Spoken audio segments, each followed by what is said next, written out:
சென்னை குரோம்பேட்டை அரசு மருத்துவமனையில் சிகிச்சைக்கு வந்த மூதாட்டியிடம் அரசு காப்பீட்டு திட்ட அட்டை வாங்கி தருவதாக கூறி 6 சவரன் தங்கச் செயினை பறித்துச் சென்றுள்ளார் டிப்டாப் ஆசாமி ஒருவர்.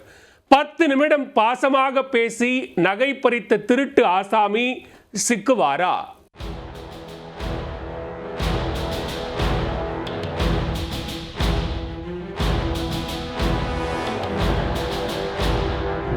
கஷ்டப்பட்டுது சார். தெரு தெருவாக அடைஞ்சி வாங்கினது சார். நம்ம ஏமாத்தில் ஒருத்தர் கொள்ளடிக்கிட்டு இல்லை சார். நான் எனக்கு ஆறுனே தெரியாது. அவன் நான் முதல்ல பேச சொல்ல ராங்காத பேசினேன். ஏன்ப்பா என்னை கூப்பிட்றேன், எனக்கு வேணாப்பான்னு நான் சொல்லிட்டு ஓதிக்கிட்டு விட்டேன். வாமான்னு பின்னாடியே என்னை வாமான்னு கூட்டிகிட்டு போகிறான். வெறும் நல்ல மண்டனா ரீசனாக நான் பார்த்தா வேற அவன் பார்த்தா திருடம் போலையும் தெரியல. பாசமாக பேசி 6 வருடங்களாக உழைத்து வாங்கிய 6 சவரன் தங்கச் செயினை ஆட்டையை போட்டுச் சென்ற நபரால் அழுது தவிக்கும் மூதாட்டியின் நிலைதான் இது. மூதாட்டிகளாக பார்த்து நோட்டம் பெற்று நூதன திருட்டை அரங்கேற்றி வரும் மோசடி நபர் போலீசாரிடம் சிக்குவாரா?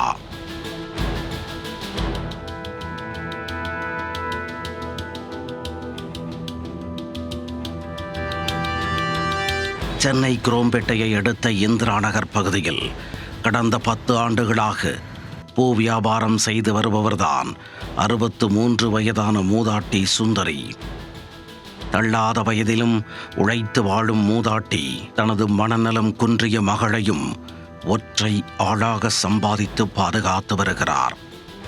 எதிர்காலத்திற்கு தேவைப்படுமே என சிறுக சிறுக சேர்த்து 6 சவரன் தங்கச் செயின் ஒன்றை வாங்கி தனது கழுத்தில் அணிந்திருந்தார் மூதாட்டி.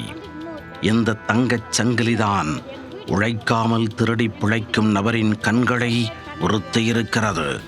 சர்க்கரை வியாதியால் அவதிப்பட்டு வந்த மூதாட்டி 2 வருடங்களுக்கு முன் காலில் ஏற்பட்ட காயத்திற்காக குரோம்பேட்டை அரசு மருத்துவமனைக்கு சிகிச்சைக்கு சென்று வருவது வழக்கம்.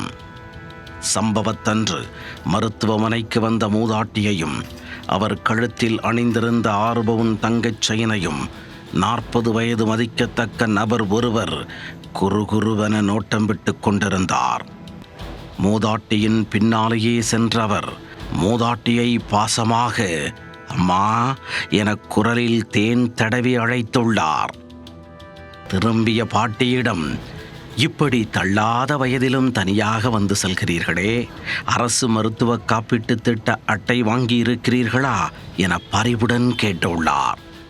பாட்டியோ பல ஆண்டுகளாக முயன்றும் காப்பீட்டு அட்டையை வாங்க முடியவில்லையே தம்பி என விரக்தியுடன் கூறியுள்ளார். அதை கேட்டு சீரியஸாக வருத்தப்பட்ட அந்த டிப்டாப் ஆசாமி, நான் வாங்கி தருகிறேன் வாங்க என அழைத்து கொண்டு சென்றுள்ளார். பாட்டியும் மகுடிக்கு மயங்கிய பாம்பாக அவர் பின்னாலேயே சென்றுள்ளார். மோசடி செய்வதில் கைதேர்ந்த அந்த ஆசாமி பாட்டியிடம் இருந்த அந்த 6 பவுன் தங்கச் செயினை சத்தமில்லாமல் பிடுங்க பக்கா திட்டம் ஒன்றை கைவசம் வைத்திருந்தார். அதன்படி 6 பவுன் தங்கச் செயினுடன் உள்ளே சென்றால் ஆபீசர் காப்பீட்டு அட்டைக்கு அப்ரூவல் கொடுக்க மாட்டார், உடனே கழற்றி கைப்பையில் வைத்துக் கொள்ளுங்கள் என ஐடியா கொடுத்துள்ளார். பாட்டியும் யோசிக்காமல் தங்கச் சங்கிலியை கழற்றி பையில் வைத்துள்ளார். ஒரு வெள்ளைத்தாடினை காட்டி அதில் கையொப்பம் இடுமாறு கூறியதும் மூதாட்டியும் அதில் ஒவ்வொரு எழுத்தாக எழுதி கையொப்பமிட முற்பட்டார்.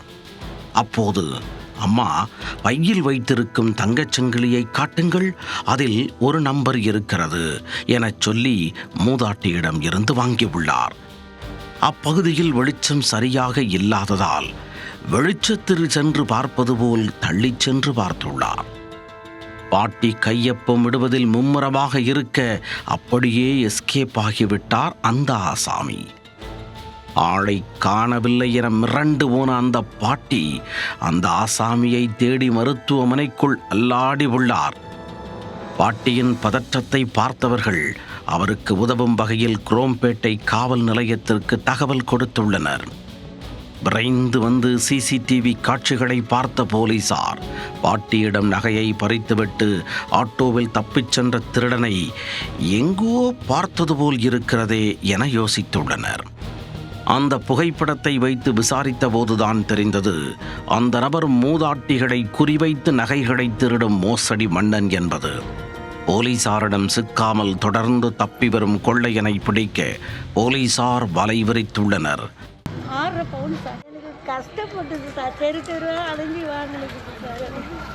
நம்ம ஏமாத்தில் ஒருத்தர் கொள்ளடிக்குது. இல்லை சார், நான் எனக்கு ஆறுனே தெரியாது. அவன் நான் முதல்ல பேச சொல்ல ராங்காத பேசினேன். ஏன்ப்பா என்னை கூப்பிட்றேன், எனக்கு வேணாப்பான்னு நான் சொல்லிட்டு ஓதிக்கிட்டு விட்டேன். வாமான்னு பின்னாடி என்னை வாமான்னு கூட்டிகிட்டு வைப்பாங்க. வெறும் நல்ல மனுஷனா ரீசனாக நான் பார்த்தா வேற. பூவிற்று பிழைத்து வரும் மூதாட்டியின் வாழ்நாள் சேமிப்பை நொடியில் திருடிச் சென்ற நபர் போலீசில் சிக்குவாரா?